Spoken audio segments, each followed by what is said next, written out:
Good morning, children. Biopracticals for class 11. Experiment number 1 is on identification.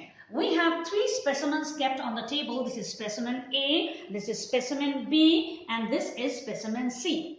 What do we do for identification? The first thing that we do is we identify what it is.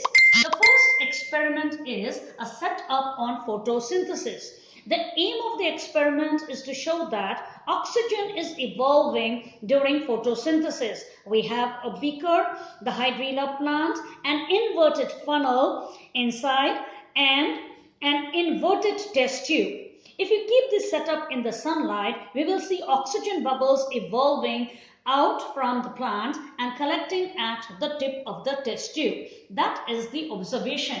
What is the inference? The inference is that the hydrilla plant photosynthesized inside the water and oxygen was produced. Testing the oxygen, we have to take a glowing splinter and put it inside the test tube. The glowing splinter will burn more in oxygen.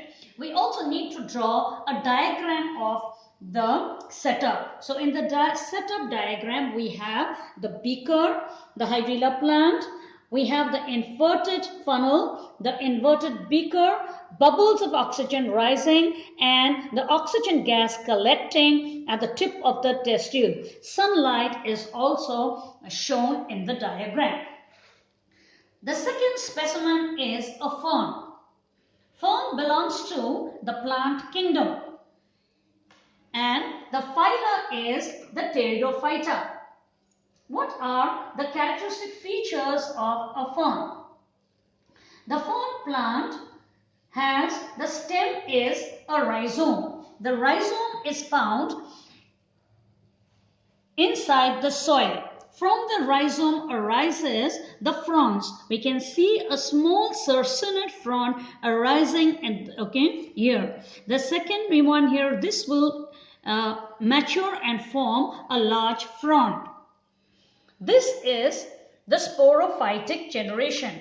What will you find when the reproductive structures arise? At the back of the fronds, we can see the sori. They are the reproductive structures. Spores are produced inside them. We need to draw a diagram of the fern plant. In the diagram of the fern plant, we will show the stem and the rhizome. Small roots or rhizoids arise at the bottom. Small circinate fiddleheads or crosshair can be seen. A large frond can be seen, or a leaf can be seen with the pinna, rachis, and at the dorsal side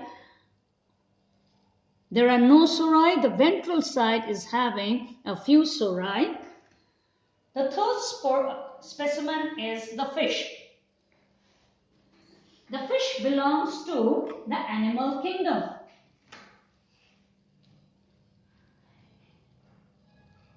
It belongs to the chordate. Subphyla is vertebrata and the class Osteichthyes. What are the characteristics of this fish which we have shown here? Labiorohita or the Rui march is having the following features. There are presence of fins, scales, lateral line, a distinct operculum covering the gills.